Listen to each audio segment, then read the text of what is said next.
Oi pessoal, tudo bem? Eu sou o professor Podô e estou aqui de volta para a gente finalizar o nosso estudo de introdução às funções. Nós já vimos aqui no primeiro vídeo sobre funções algumas ideias iniciais e introdutórias em relação a esse assunto que é um dos mais importantes da matemática. Já vimos, por exemplo, que as funções funcionam, na verdade, como maquininhas que transformam um número em outro. E por haver a ideia de transformação, sempre a gente vai trabalhar com pares, com parzinhos, duplinhas de números. Alguém original e alguém transformado. E há todas essas maneiras de você representar os pares que são associados por uma função. A noção intuitiva, com a maquininha que transforma um número em outro. A noção mais formal, como a função sendo uma relação específica entre os elementos de um conjunto A, associando cada um dos elementos do conjunto A um único elemento do conjunto B. A gente também pode organizar numa tabelinha, né, nessa maquininha aqui, nessa função, quando x vale 5 e y vale 9, e a notação de par ordenado sempre em ordem alfabética, primeiro o x, depois o y. A notação específica de funções, f de 5 igual a 9, quando o 5 entra, quando ele vai dentro da função, dentro da conta, a conta resulta em 9. E ainda a notação gráfica, que associa cada par ordenado a um ponto do plano cartesiano, no qual a gente coloca o valor de entrada x na horizontal e o valor de saída y na vertical. Já vimos também a importância de se compreender essa notação f de x. O número que vai aqui dentro do parêntese também vai no lugar do x e a conta chega no parzinho correspondente, né? Com a entrada e a saída. Particularmente se uma certa entrada, um certo valor de x tiver poder especial de zerar a conta, esse cara vai ser chamado de raiz da função. Se o cara estiver lá fora, ele é o resultado esperado da função. Então a gente transforma a função numa equação para tentar descobrir quem é o valor que corresponde àquela saída pedida.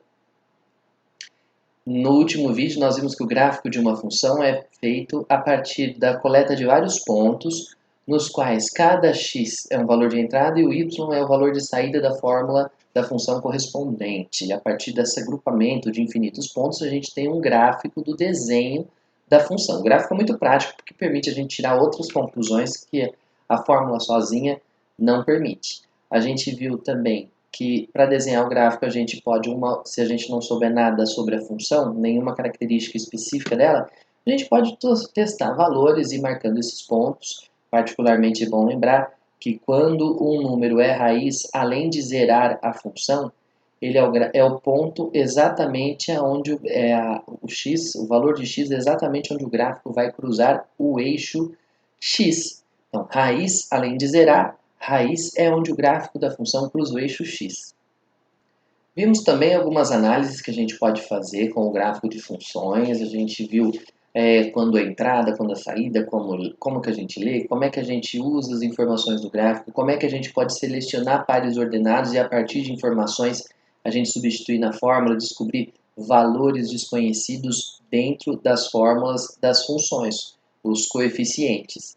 A gente também, a última coisa que vimos no último vídeo foi compreender essa ideia de crescimento, decrescimento e constância, vamos dizer assim, de uma função. Depois disso, falta a gente fazer mais... e detalhe, né? A gente já viu também o que... a gente também já viu, deixa eu pular lá para frente, ó. Nós já vimos alguns exemplos em que a gente precisa de entender situações descritas por funções, nas quais a relação entre as grandezas envolvidas são descritas através de gráficos e funções, ok? Nessa aula, nós vamos começar entendendo como analisar o sinal de uma função.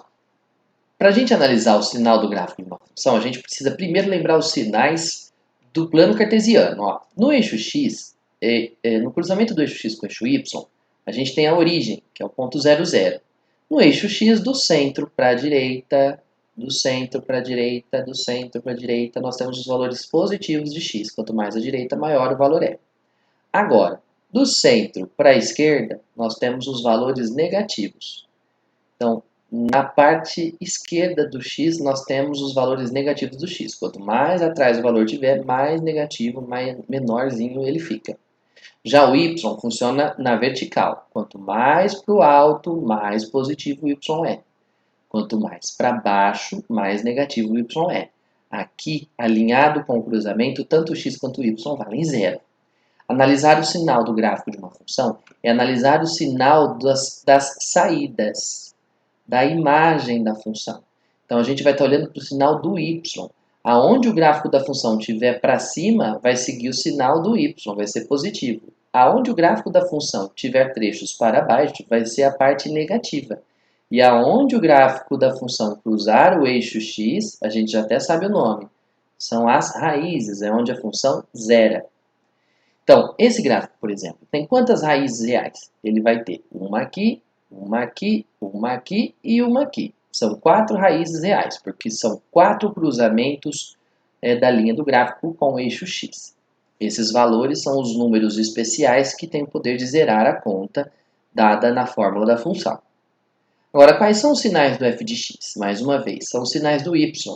Da linha para cima do eixo x, o y é positivo, a função também é. Então, a função, e da linha do x para baixo, o y é negativo, então a função também é.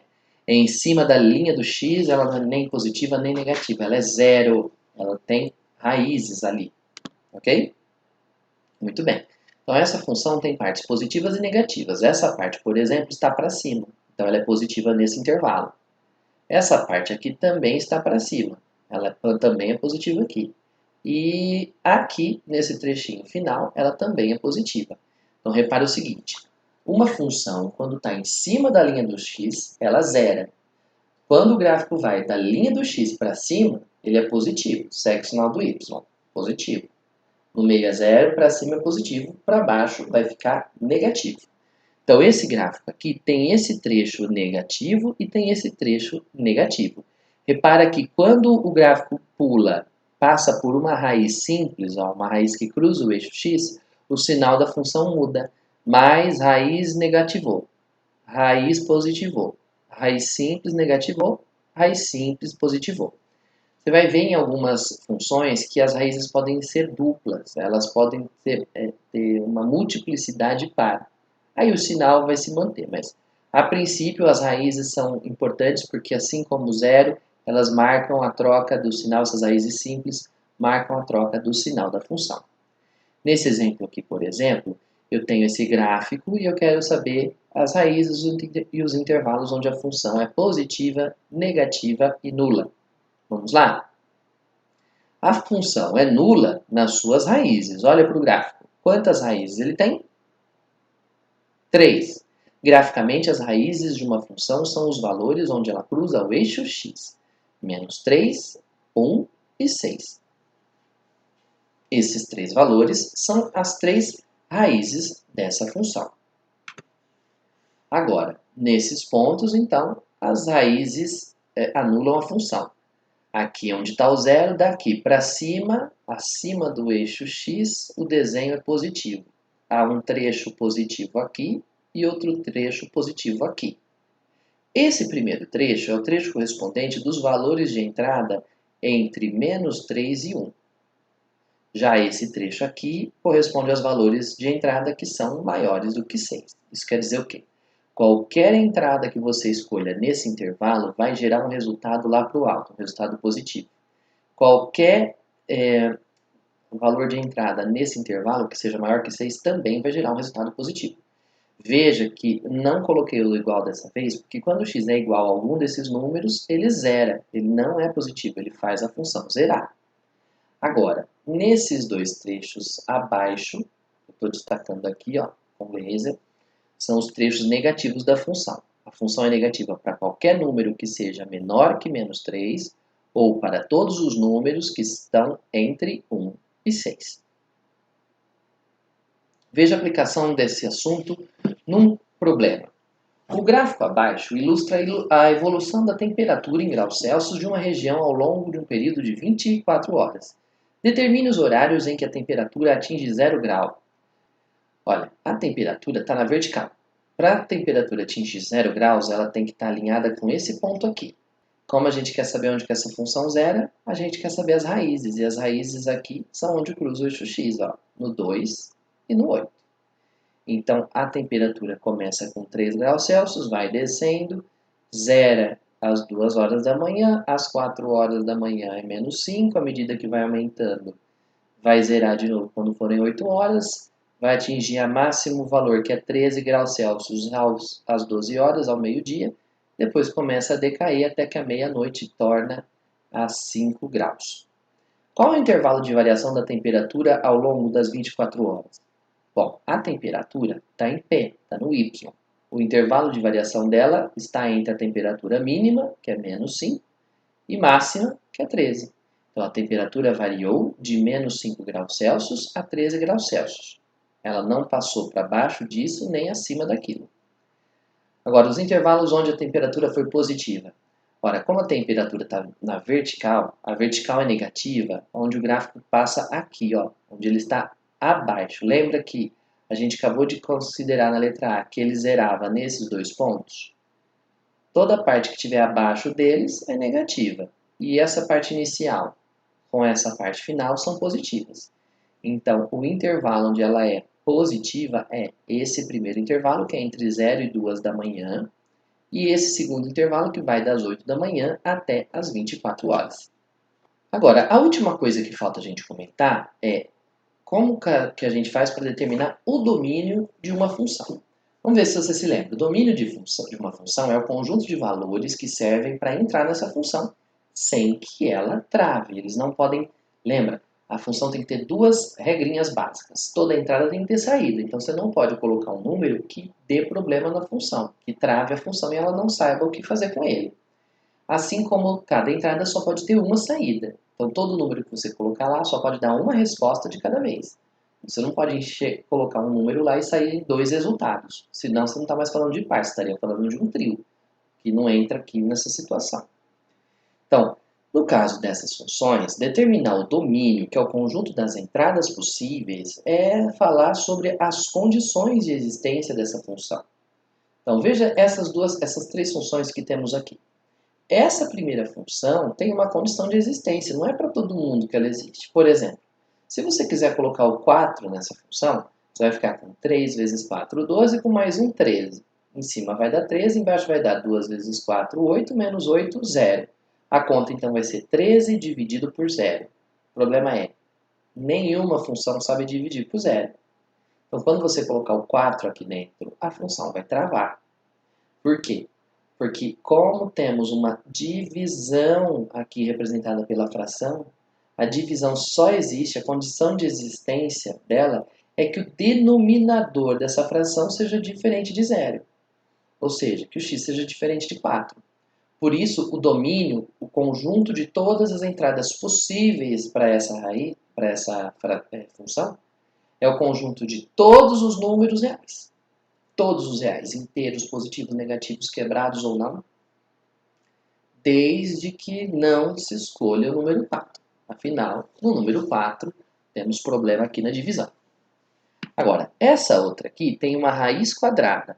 As raízes quadradas de números reais só existem se esse ser aqui dentro, o resultado dessa conta aqui dentro, não for negativo. Ou seja, para que essa raiz exista e essa função não dê problema, quem está aqui dentro tem que ser necessariamente maior ou igual a 0. Para essa expressão ser maior ou igual a 0, a gente precisa de escolher x's que sejam maiores ou iguais que menos 2. É só passar o 6 para lá e depois o 3 dividindo. Então, o domínio dessa função é composto por todos os números reais, desde que você escolha números que sejam maiores ou iguais que menos 2. Particularmente, algo nos chama atenção aqui, porque quando a gente tem raízes quadradas, a gente não pode ter um número negativo lá dentro. Mas aqui você até pode escolher algum número negativo para o x, uma vez que você pode escolher qualquer x que seja maior ou igual que menos 2. Você pode escolher, por exemplo, o número menos 1. Se você colocar menos 1 aqui, você vai ficar com 3 vezes menos 1, menos 3. Com mais 6 vai dar 3. A raiz de 3 não é inteira, mas ela existe mesmo assim, a raiz quadrada de 3. Certo? Então, muito cuidado. Para uma raiz existir, é necessário, se houver fração, que o cara de baixo não seja igual a 0. E se houver uma raiz índice par, o cara de dentro, a expressão toda, não pode ser negativo. Pode ser positivo ou igual a 0. Por isso que dessa vez eu usei igual aqui. Agora, nessa letra F, por último, a gente tem dois problemas no só. A gente tem divisão e também temos raiz. Tá vendo? Para que essa divisão não dê problema, esse cara de baixo não pode ser igual a zero.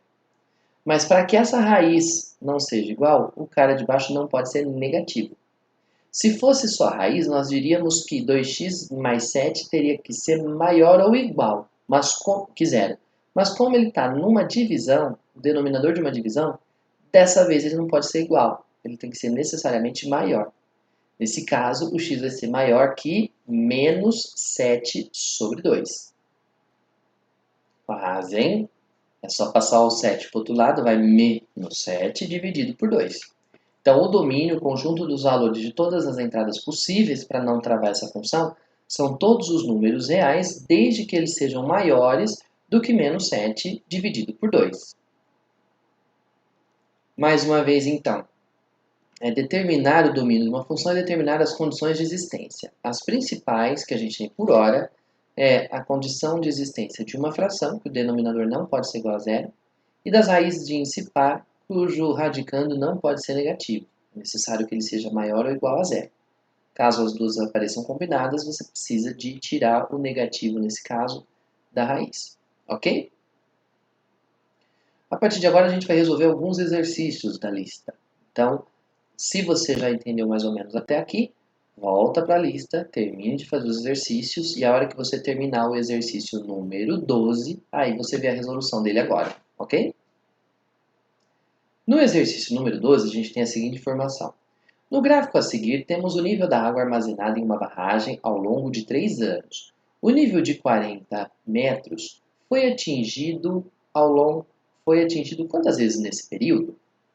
Ora, para que o nível seja igual a 40, a gente precisa que ele chegue, olha só, o nível está aqui na vertical em metros. Para chegar a 40 metros, ele tem que ser mais que 80 e mais que 10 e menos que 80. Deve estar mais ou menos por aqui, ó.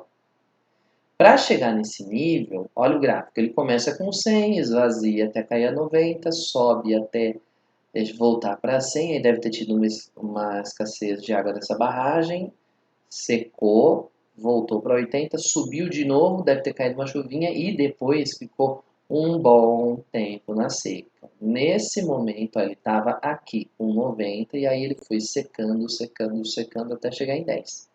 Nessa primeira secada, a represa atingiu a primeira vez 40 metros. Mas depois ela voltou a encher, olha só nesse trecho. Como ela voltou a encher nesse trecho, na hora que ela está subindo, ela vai passar de novo aqui pelo 40. Ou seja, depois ela continua ali o trajeto dela. Ou seja, essa represa atingiu o nível de 40 metros duas vezes, uma vez aqui e outra vez aqui. Letra B.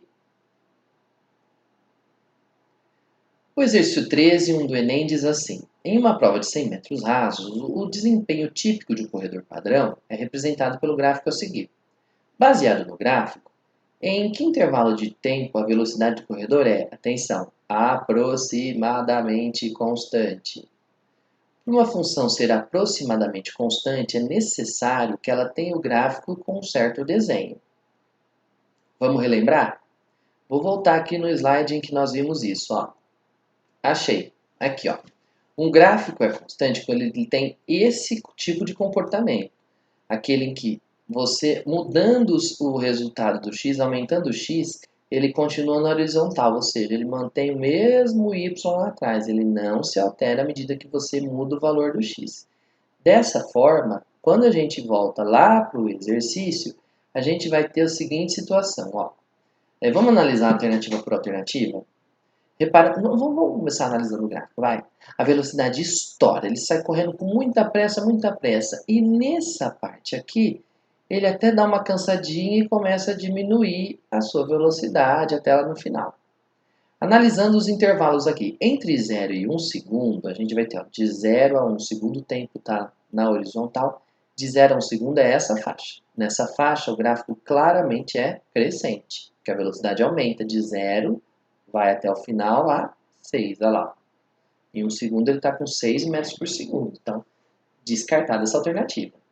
Entre 1 e 5 segundos, ó, entre 1 aqui 5 segundos, a gente está falando dessa faixa do gráfico. Para 1 segundo ele está com 6. Lá em 5 ele termina quase chegando no 11. É fácil aqui perceber, que esse trecho desse gráfico é crescente também.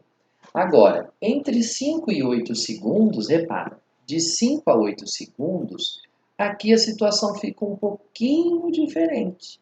Olha só, a 5 segundos ele está quase com 100, quase com 11, perdão, metros por segundo. E a hora que ele chega no 8, ele está praticamente ali, ó, uma linha reta, praticamente constante, certo? Como aqui está praticamente constante, e depois daqui é fácil ver que ele vai começar a diminuir essa velocidade, essa letra C é a letra correta, ok? No próximo exercício, no exercício número 11, a gente tem o seguinte. Parte do gráfico de uma função cuja fórmula é dada por h de x igual a k vezes 2 na x, repara que é uma função bem diferente das outras que a gente viu até aqui, está representada a seguir. Calcule o valor de k e em seguida calcule h de 4. Engraçado, por que será que ele pediu para a gente calcular o k primeiro e depois calcular o h de 4? É difícil você entender, porque para calcular o h de 4 é o valor da função h quando nela entra o 4. Agora, a entrada é sempre x. Você tem que então pegar esse 4 e colocar no lugar do x. O problema é que se você colocar o 4 no x, você vai ficar com 2 a quarta vezes esse k na frente. Então nós vamos ter que descobrir realmente quem que é primeiro. Primeiro nós vamos ter que descobrir quem que é esse k, para depois a gente terminar a conta do h de 4. Agora, como a gente tem um gráfico aqui completinho, ó, a gente vai ter, para descobrir um valor perdido, uma constante lá no meio, como aqui é o caso do k, a gente precisa de pegar alguma correspondência a partir do gráfico. A gente precisa de achar dois pontos aí onde a gente sabe exatamente qual é a entrada, qual é a saída, qual é o x e o y desse ponto. Eu estou vendo aqui pelo menos 3. Olha só. Estou vendo esse parzinho aqui, que é o cruzamento certinho ali, ó, da linha da curva do gráfico com o quadriculado. Esse aqui é o ponto onde o x vale 1 e o y também, é o ponto 1, 1. Esse ponto aqui também, ó, dá para ver certinho que quando o x vale 2, o y vale 2. Então esse aqui é o ponto 2, 2. Ainda temos mais um outro ponto aqui, ó. Daqui para cá eu não sei, não adianta eu pegar porque eu não consigo ver certinho, mas aqui tem mais um ponto onde eu sei certinho que o x vale 3 e o y vale 4. Então esse ponto aqui é o ponto 3, 4. Agora, em qualquer um desses pontos, a gente está vendo certinho quem é o x e quem é o y, quem é a entrada, quem é a saída, quem é o número que vai no x e o resultado que vai vir da conta. Desses 3 pontos, vamos escolher o mais simples? Acho que o mais simples é o 1, 1 mesmo, que vai dar menos trabalho. Ó. No ponto 1, 1, significa que quando entra o número 1, o resultado da conta também vai dar 1.